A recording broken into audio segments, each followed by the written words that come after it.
Epic Fury is at his end. They say that oil prices plummet, which is what's up, y'all? It's the political underground here. You feel me? In the flesh. We about to get into the Iran war. Apparently, there's a peace proposal out, and we're gonna look at it. Let's see what's up. See what's going on.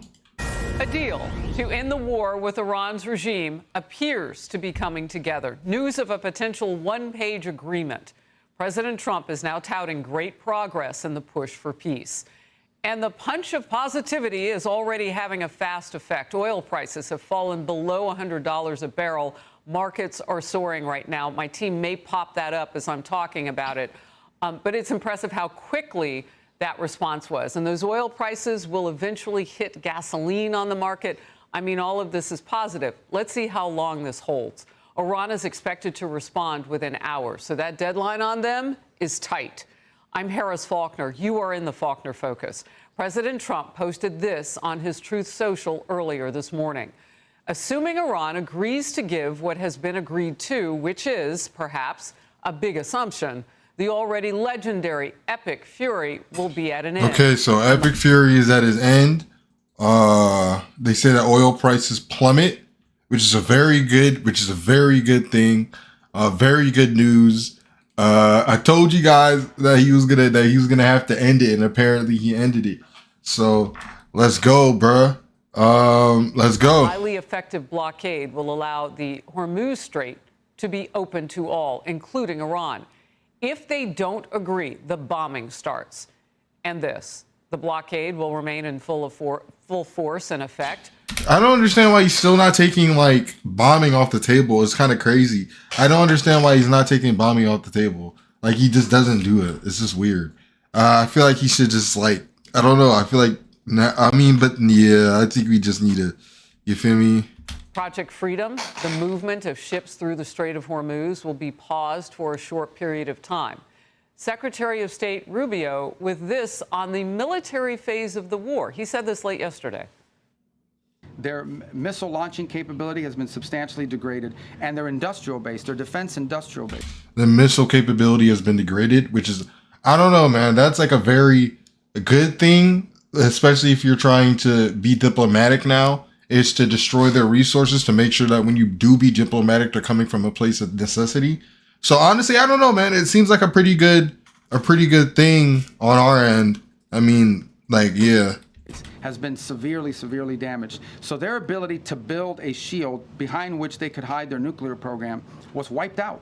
That's a very substantial achievement, and that was the purpose of this operation from day one. Their nuclear material in order for this war to end. Well, that's one of the topics that needs to be discussed. I don't know about. I think you're linking it. The operation is over. Epic Fury, as the president notified Congress, we're done with that stage of it. Operation Epic Fury is concluded. We achieved the objectives of that operation. I'm not going to, we're not cheering for an additional situation to occur. We would prefer the path of peace. What the president would prefer is a deal. So honestly, he wants a deal, but the biggest thing that's on the table is a nuclear program. If they don't cease that nuclear program, the bombing is going to start again. So I don't know, oh my gosh, bro, I really want this to end, bro. Hopefully it ends. Retired four-star Air Force General Charles Wald will be with... Retired four-star general. We got Nick Fury in the building. In moments. First, let's go to Peter Doocy at the White House, where the news is moving very fast. Peter. Very fast, Harris. And you were just talking about this. We've got the details of this 14-point plan, according to Axios. Under the banner, U.S. and Iran closing in on one-page memo to end the war. We've got these. So, 5-year ban on nuclear enrichment, limits 4%, limits off 4%. After that, ban on underground nuclear facilities, vow to never seek a nuclear weapon, commitment to enhance nuclear inspections, end to restrictions travel through Strait. So they want the Strait open whilst still having nuclear capabilities plummeted and damaged. This is, I don't know, man. This is crazy. This is honestly crazy. To be honest, if they pull this off, if they pull this off and honestly get this deal on, that'll be cool. Yeah, because they said death to America a couple times, so We don't see what's year up with ban that. on nuclear enrichment, which would be less than the 20-year ban President Trump previously said he didn't like. There would be limits of 4% enrichment after that. There would be a ban on underground nuclear facilities, a vow to never seek a nuclear weapon, commitment to enhanced nuclear inspections, and an end to restrictions on travel through the Strait of Hormuz. President Trump, though, is telling the New York Post it's too soon right now to schedule a new round of in-person talks with Iran. So this is a very high-stakes game of telephone, still led by Steve Witkoff and Jared Kushner. I'm not sure it's going to be one, but if there's a real diplomatic path and we continue to explore it, Steve and Jared are working on that very hard. If there is one there, it could be one that leads them to reconstruction, to prosperity, and to stability, and to not posing a threat to the world. The alternative is growing isolation, economic collapse, and ultimately total defeat. We don't know how many Iranian leaders who ordered protesters a couple months ago murdered are still there, but a separate piece of this puzzle is avoiding future slaughter of protesters by arming them. Do you plan to arm them soon? Well, I don't want to say that, but yeah, I mean, people say, why aren't they protesting? They want to protest, but they don't have any guns. So you could have 200,000 people protesting and have 5 or 6 sick people with guns, and when they start shooting them right between the eyes. And Reuters is reporting in a bulletin that just crossed that the Israelis did not know folks here at the White House were so close to a deal, if that is in fact where we are, so close to a deal. So the Israelis had been preparing to ramp fighting up with Iran until this morning. Harris. Yeah, I'm looking at that Reuters right now. That seems very significant that they didn't know, because in the beginning it was the Roaring Lion operation and Epic Fury. Epic Fury now, State Secretary Rubio told us, is over. Your last quick one. Yes, remember, Netanyahu and Trump were here at the beginning. Everything was happening together. So it seems like at the end, they are not necessarily coordinating as closely. Peter Doocy, getting us started. I appreciate you. Thank you. And focus now, retired 4-star Air Force General Charles Wall, See what you gotta former say. Deputy Commander of U.S. European Command. Sir, Honestly, great I feel to like you have have some I great want to stuff to start with say. that bit of news, with Israel and the United States maybe not being yoked as they were at the beginning of the war. Your reaction?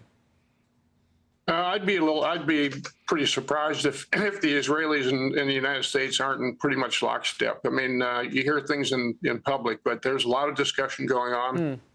Our main issue in the Middle East, frankly, besides the fact that Iran is so provocative, is the security of Israel and our GCC friends. And I think we need to stick with that. We won't, I don't think we'll waver from that. And that'll be the end state.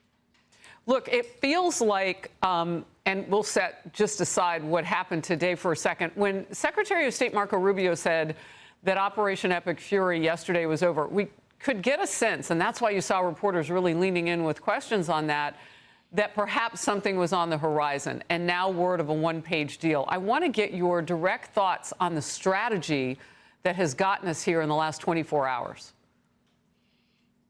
Well, I think from my perspective, there's two things. One is the security of our friends, Israel, I mentioned, and the GCC countries in the Middle East. That's paramount. And then number two is for the Iranians not to have a nuclear capability.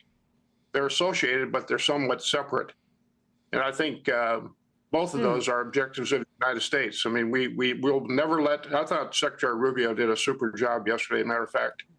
And I think he explained it very well. And names, Epic Fury, Project Freedom, you name it, those are interesting names. But the end state for us is a secure Middle East that isn't threatened by Iran. Do you think we can move the ball on Iran with the nuclear capability that they have? Not a lot of it above 60% enriched uranium, but they're moving toward that weapons grade, as we've known all along. Well, I kind of look at it as two kind of the associated phases. One is the diplomatic side, which we've heard a lot about, and number two is the reality. And I think for the United States, anything that Iran does to have a nuclear capability in the future has to be addressed and will continue to be addressed every day, regardless of what you call the agreement. So, number one, I think the IRGC is back on its heels. I think that it's going to take some time, but I think the number one issue there was that they fail. And number two is that we secure Israel and the GCC countries as our allies. All right, I want to get to this. Secretary of State Marco Rubio also talked about gas prices. That's where Americans' heads are. If you talk with any of these voters in primary season, let's watch. We don't benefit from the straits as much as other countries. I don't know if you've seen what the gas prices are like in other parts of the world that are really suffering big time. So we're very fortunate that the United States, I believe right now, is like the world's largest net exporter of oil and natural gas as a result, not because of this war, but because we have this capacity. So we've been insulated to some degree. Everybody needs to think about it this way. If Iran had a nuclear weapon and they decided to close the straits and make our gas prices like $9 a gallon or $8 a gallon, we wouldn't be able to do anything about it because they have a nuclear weapon.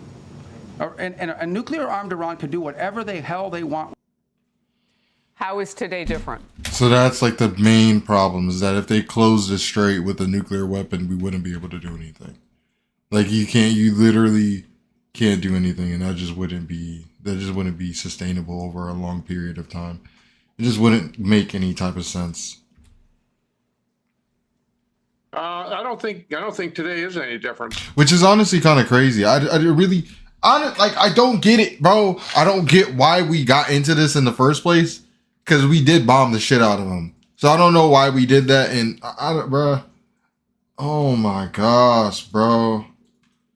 So yeah, we got to get this deal off, bro. Because if they get a nuke, it's over with. But they're gonna get some bodies. I think there's a They're lot gonna of get somebody rhetoric with it. on TV and in the diplomatic discussions. I think the end state for us again is that Iran doesn't have a capability to threaten anybody in the world with a nuclear weapon, and number two, that we secure Israel along with them and our GCC counterparts. And there's a lot of rhetoric you hear on the news and such. I thought that, like I said, I thought the secretary did a great job. But the end state, as far as I'm concerned, is a Middle East where Iran can't threaten its neighbors and doesn't have a nuclear weapon, period. You know, last quick question. Do you think we will own Iran then? I mean, you're talking about potentially helping people on the ground. What does that look like? I think we help the people. First of all, I'm not a big fan of invading Iran necessarily, although I think on the coastline we could do some things that would secure the Straits of Hormuz. We do not want to own Iran. The people of Iran need to own Iran. We need to have set the stage where the people of Iran can have a government that doesn't threaten the rest of the Middle East, and that's our objective. We don't want to own Iran. General Wald. So they talking like we won the war crazy. So essentially we won the war, bruh. We went crazy. Operation Epic Fury went crazy. Yeah, man, and hopefully we get this deal. Hopefully we get this deal off, bruh. Because Donald Trump is not lying. He will start bombing niggas. Good to see you. Thank you very much. Thanks, Harris.